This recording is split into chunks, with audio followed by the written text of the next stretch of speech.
mayroong maiksing video o dokumentaryo itong Rappler na binira itong mga itong si Camille Villar na kisyo ang mga Villar ay may parang hindi tinutugunan ang problema dito sa kanilang kumpanya na Prime Water na ito yung kumpanya nila na namamahala sa dito sa Cavite, sa probinsya ng Cavite. Mayoriya diyan sa Cavite ay Prime Water ho diyan. So diyan sa kung saan kami nakatira sa Cavite, diyan sa may Imos ay Prime Water nga ang bali concessionaire diyan. So wala naman kaming sa bagay magbakasyon lang naman kami diyan sa sa parting diyan sa Cavite sa may Imos. Ay di naman namin nagkataon na interrupt yung tubig namin diyan o kaya may mga problema kasi pagka may may mga halimbawa maglinis sila ng mga tangke nila, mag-abiso yan na 2 days before may gagawin silang paglilinis ng mga tangke. So wala talagang tubig yun kasi lilinisin yung tangke. So may nakalagay naman oras ng paglilinis at pagbalik ng tubig. So ito nga yung Rappler, alam naman natin ang Rappler kasi kung sino yung tatamaan talaga nila na bibirahin talaga nila, wala silang pakialam dyan. Dati nga, si dating Pangulong Duterte binibira dito. Ngayon naman itong mga Villar, matagal lang binibira nila itong mga Villar pala. Napanood ko yung mga video nito na talagang hindi nila tinantanan ang mga Villar. Noon pa. At itong Rappler ang laging parang maiksing oras lang sa kanilang mga dokumentaryo patungkol dito kay Camille Villar na kumandidato ngayon ng senador galing ng pagka-congresswoman.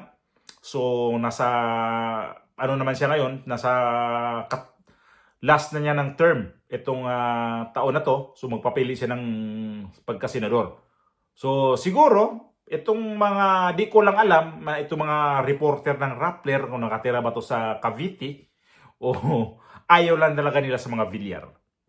Ako naman, para sa akin nga, kliyente kami ng mga Villar dahil sa kanilang tubig nga, wala naman kung mareklamo pa. Wala pa naman. Kaya siguro kung may mareklamo ako, di magsabi rin ako dito.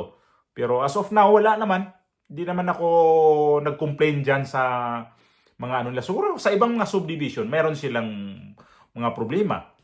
So ito yung video na talagang binira nitong reporter ng Rappler, itong si Camille Villar.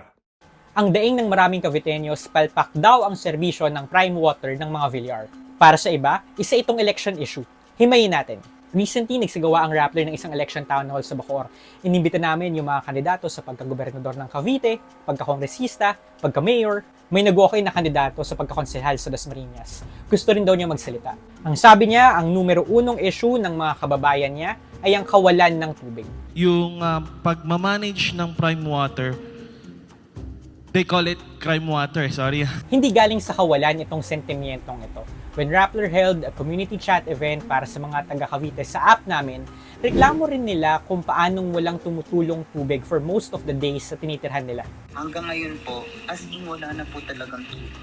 Almost majority po ng houses po dito, may water pump na po. 2019 pumasok ang Prime Water sa isang joint venture agreement with the Dasmariñas Water District. Isa itong public-private partnership.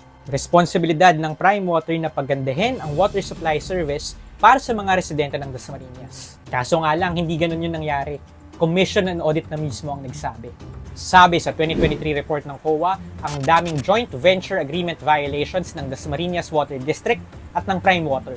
Hindi rin daw nami-meet ng joint venture ang objectives nito. Kabilang na ang pagsisiguro na 24/7 may water supply ang customers. Hindi rin daw natutugunan ng Prime Water yung kinakailangang repair at maintenance ng pumping stations. As of 2023, wala pa rin daw septage management system. Tinatayaring nasa 134 million pesos yung revenue loss ng water district noong 2023 dahil sa non-revenue water level na 36% beyond the allowable rate of 20%.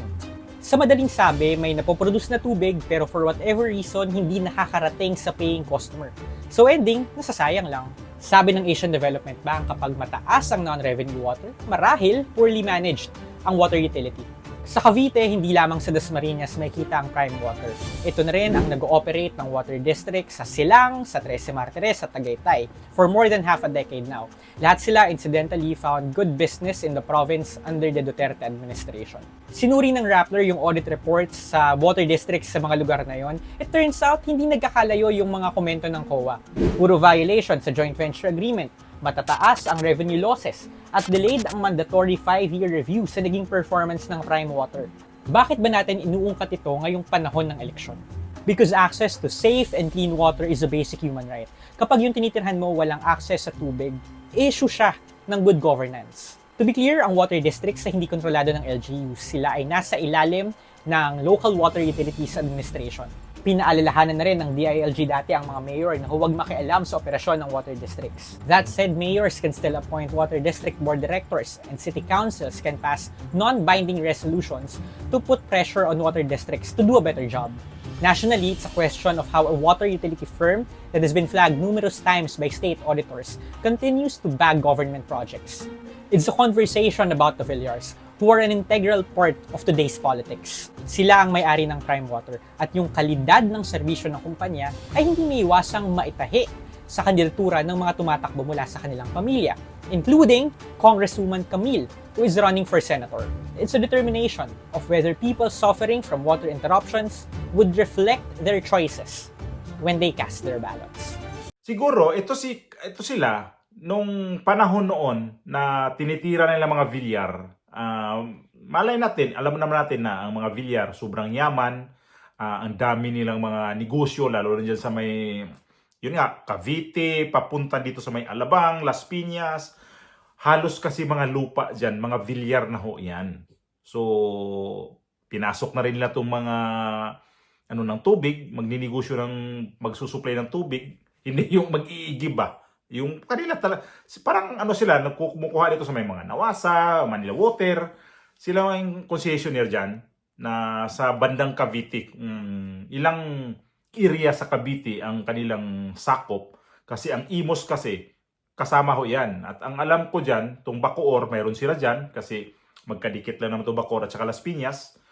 At itong, di ko alam, Silang yata, parang basta ilang bayan din sa Cavite na mayroon silang na Prime Water na sila yung ito lalo sila ngayon itong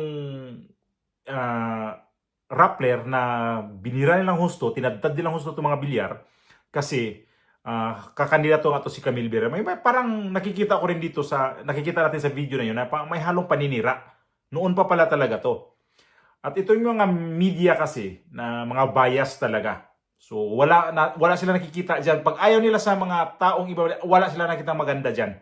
Talagang bakbakan yan.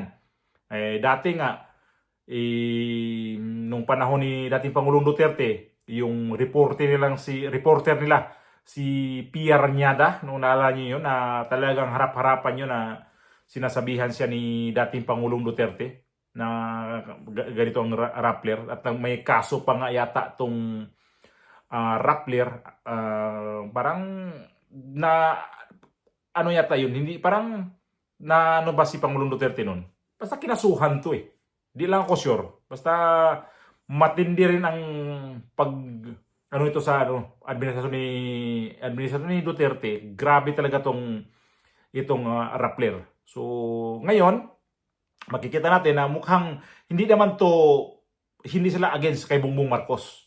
Dito sila sa may kay Villar na mga negosyo ni Villar, yan ang tinitira nila. Yun nga sabi ko, baka isa to sila sa mga nakatira sa Cavite na nagkaroon ng mga interruption doon na hindi maganda yung supply ng tubig, kaya binira tong mga Villar sa itong Rappler. Kaya itong Rappler, ganun ang trabaho, ganyan ang mga media Pagka fake news ang mga nagba-vlog, kasuhan. Pero ito yung yung Rappler, nagti-fake news to dati. May kaso ba to dati? Na hanggang ngayon. Ito yung sabi ko nga, hindi pantay talaga ang ating gobyerno na namumuno na pagka itong mga mainstream media, pagka alalay sa kanila, wala silang nakikita dyan. Pero pagka against sa kanila, Eh di isara natin yan. Ito nangyari ngayon sa SMNI na isang taon na mahigit na off-air ang SMNI. So, sino kayang susunod na mga mainstream media yan na isasara nila? Ito namang Net25, yung reporting nila, baka pag-initan ng palasyo yan, ha? Eh, yan pa naman talaga yung nagtatanong talaga ng sagad sa buto pagkatanong dito ni Castro, itong si Claire Castro. Sagad sa buto yan, ha, yung si Eden Santos. Ha, grabe yan.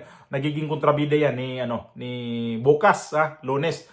Sana may press con ulit yung PCO na yan para magtanong na naman ulit yung si Eden Santos ng Net25. Abangan natin yan kung ano na naman yung magiging ikainit ng ulo nitong si Castro na kababalik lang mula sa Pasko ng pagkabuhay. So umpisa bukas, regular na ang itong Lunes na to, umpisa na yung regular na trabaho. Sa gobyerno man, sa mga private, umpisa na ho kahit saan. Kahit sa ibang bansa, umpisa na rin ho ang normal na takbo ng pagtatrabaho.